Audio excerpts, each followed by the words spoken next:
நாங்கள் எங்களது போட்டாட்சியவினுடைய மாநில உயர்மட்ட கூட்டமானது 18/12/2025 அன்று தமிழ்நாடு அரசு ஒன்றிய மாநில தலைமை அலுவலக சங்க கட்டடத்தில் நடைபெற்றது.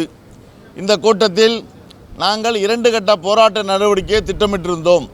அதாவது 29/12/2025 அன்று 10 அம்ச கோரிக்கைகளை வலியுறுத்தி அனைத்து மாவட்ட ஆட்சி அலுவலகம் முன்பாக கவன ஈர்ப்பு கோரிக்கை ஆர்ப்பாட்டம் நடத்துவது எனவும், இந்த ஆர்ப்பாட்டத்திற்குள் உடனடியாக தமிழ்நாடு அரசு எங்களை அழைத்து பேசி எங்களது 10 அம்ச கோரிக்கைகள் உள்ளிட்ட விஷயங்களை பேச்சுவார்த்தை நடத்தி சுமூக தீர்வு ஏற்படாத பட்சத்தில் 6/1/2026 முதல் காலை நிறுத்த வேலைநிறுத்தம் செய்வது என்ற முடிவெடுத்திருந்தோம்.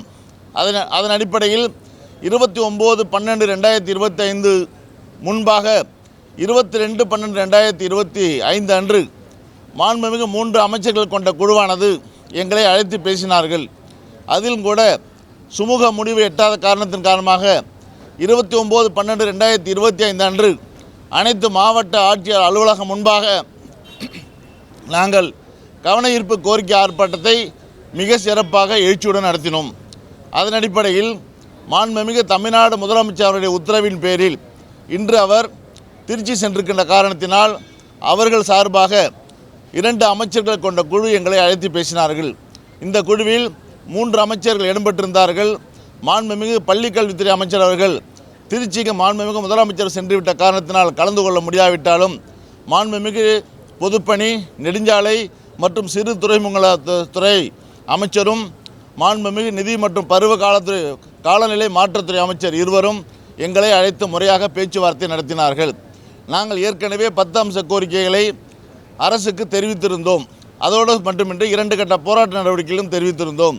எங்களை அழைத்து பேசி, இன்னும் சொல்லப்போனால் 23 ஆண்டுகளாக கிணற்றில் போட்ட கல்லாக 2 ஆட்சிகளும் மாறி மாறி வந்தாலும் கூட எங்களது அந்த ஓய்வூதியம் தொடர்பாக, இன்னும் சொல்லப்போனால் பங்களிப்பு ஓய்வூதிய திட்டத்தினை முழுமையாக ரத்து செய்துவிட்டு பழைய ஓய்வூதிய திட்டத்தினை அமுல்படுத்த வேண்டும் என்ற கோரிக்கை தான் பிரதானமான முக்கியமான கோரிக்கையை நாங்கள் முன்னெடுத்து வருகின்றோம்.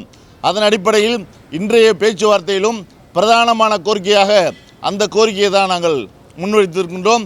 எங்களது கோரிக்கை ஏற்கப்படுவதாகவும் இதை மாண்புமிகு தமிழ்நாடு முதலமைச்சர் கவனத்திற்கு கொண்டு செல்வதாகவும் கூறியதோடு, கூடுதலாக 23 ஆண்டுகளாக தொடர்ந்து தொக்கி நிற்கின்ற இந்த பிரச்சனைக்கு தீர்வு காணும் விதமாக மாண்புமிகு தமிழ்நாடு முதலமைச்சர் அவர்கள் இந்த ஓய்வூதியம் தொடர்பாக நாளை அறிவிப்பு செய்ய இருக்கிறார்கள் என்ற செய்தியையும் சொன்னார்கள் என்பதை இந்த நேரத்தில் நான் தெரிவித்துக் கொள்ள விரும்புகின்றேன். ஆகவே நான் மாண்புமிகு தமிழ்நாடு முதலமைச்சர் அவர்கள் ஓய்வூதியம் தொடர்பாக நாளை புதிய அறிவிப்புகளை செய்ய இருக்கிறார்கள் என்ற செய்தியை பத்திரிகையாளர் முன்பாக நாங்கள் தெரிவித்துக் கொள்கின்றோம். மீது இருக்கின்ற பல்வேறு கோரிக்கைகள் சம்பந்தமாக விலாவாரியாக பேசியிருக்கின்றோம். அந்த கோரிக்கைகள் எல்லாம் நிச்சயமாக முதலமைச்சர் கவனத்திற்கு கொண்டு செல்வோம். அதோடு மட்டுமின்றி தேர்தலுக்கு முன் பல்வேறு அமைச்சர்கள் உள்ளிட்ட துறைகள் தான் அடங்கிய கோரிக்கைகளாக இருக்கிறது. தேவைப்படும் பட்சத்தில் அந்த அமைச்சர் அவர்களுக்கும் அனுப்பி அதை உடனடியாக தீர்ப்பதற்கான ஏற்பாடுகளையும் நிச்சயமாக நாங்கள் செய்து தருவோம், எங்கள் நம்புங்கள் என்று சொல்லியிருக்கிறார்கள். இந்த செய்தி இன்று முக்கியமான செய்தியாக சொல்லிக்கொள்ள விரும்புகிறோம். அதாவது ஓய்வூதியம் தொடர்பாக பல்வேறு கோரிக்கைகள், அதாவது 4/2/2025 அன்று பழைய ஓய்வூதிய திட்டம், புதிய பங்களிப்பு ஓய்வூதிய திட்டம் மற்றும் ஒருங்கிணைந்த ஓய்வூதிய திட்டம் 3 ஓய்வூதிய திட்டம் தொடர்பாகத்தான் ஒரு குழு அமைக்கப்பட்டது. எங்களுடைய 29/12/2025 அன்று நடைபெற்ற தமிழ்நாடு முழுவதும் நடைபெற்ற எழுச்சி மிகுந்த ஆர்ப்பாட்டத்திற்கு மறுநாள் அந்த கோரிக்கையை உடனடியாக அந்த குழுவினுடைய அறிக்கை அரசிடம் கொடுத்திருக்கிறது. அந்த குழுவினுடைய அறிக்கையை அரசு பரிசீலனை செய்து கொண்டிருக்கிறது. ஆகவே ஓய்வூதியம் கட்டாயம் உண்டு என்ற உத்தரவாதம் வழங்கியிருக்கிறார்கள். முதலமைச்சர் அறிவிப்பதற்கு முன்பாக அந்த என்ன விதமான ஓய்வூதியம் என்பதை அமைச்சர்கள் குழு அறிவித்தால் நன்றாக இருக்காது என்ற அடிப்படையில் மாண்புமிகு தமிழ்நாடு முதலமைச்சர் அவர்கள் நாளை நீங்கள் எதிர்பார்ப்பது போல் நல்லதாக நீங்கள் அனைவரும் பலனடை விதமாக, இன்னும் சொல்லப்போனால் 23 ஆண்டுகளாக தீர்க்கப்படாத ஒரு பிரச்சனைக்கு தீர்வு ஏற்படும் விதமாக நாளை அறிவிப்பு செய்வார்கள் என்று சொல்லியிருக்கின்றார்கள். நாளை முதலமைச்சர் முதலில் அறிவிக்கட்டும். முதலமைச்சர் அறிவித்த பிறகுதான் நாம் ஏசியமாக எந்த முடிவும் எடுக்க முடியாது.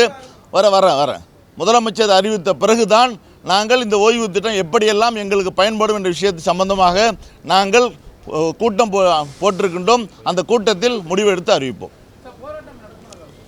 இப்பொழுது இன்று தேதி 2, 6ஆம் தேதி நாங்கள் போராட்டத்தை அறிவித்திருக்கின்றோம். போராட்டத்திற்கு முன்பாக இன்னும் சொல்லப்போனால் 6/1/2026 தமிழ்நாட்டுடைய கேபினட் கூட்டமானது கூட இருக்கிறது என்ற செய்தியை ஊடகங்கள் பல்வேறு விஷயங்கள் எல்லாம் தெரிவித்து உள்ளீர்கள். இன்னும் சொல்லப்போனால் இன்றுக்கு மேலாக பல்வேறு பத்திரிகைகளில் 6/1/2026 தான் ஓய்வூதியம் தொடர்பாக முடிவெடுக்கப் போகிறது அரசு என்றும் கூறியிருக்கின்றார்கள். அதையும் பொருட்படுத்தாமல் அதற்கு முன்பாகவே 3ஆம் தேதியே மாண்புமிகு தமிழ்நாடு முதலமைச்சர் அவர்கள் அறிவிப்பு செய்ததாக சொல்லியிருக்கின்றார்கள். அந்த அறிவிப்பை பார்த்துவிட்டு தான் மேற்கொண்டு என்னங்கிறதை முடிவெடுக்க முடியும்.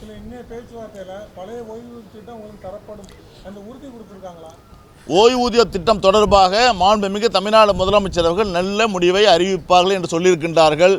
23 ஆண்டுகளாக காத்திருந்து விட்டோம், ஒரு நாள் காத்திருப்போமே அப்படி என்று காத்திருக்கின்றோம்.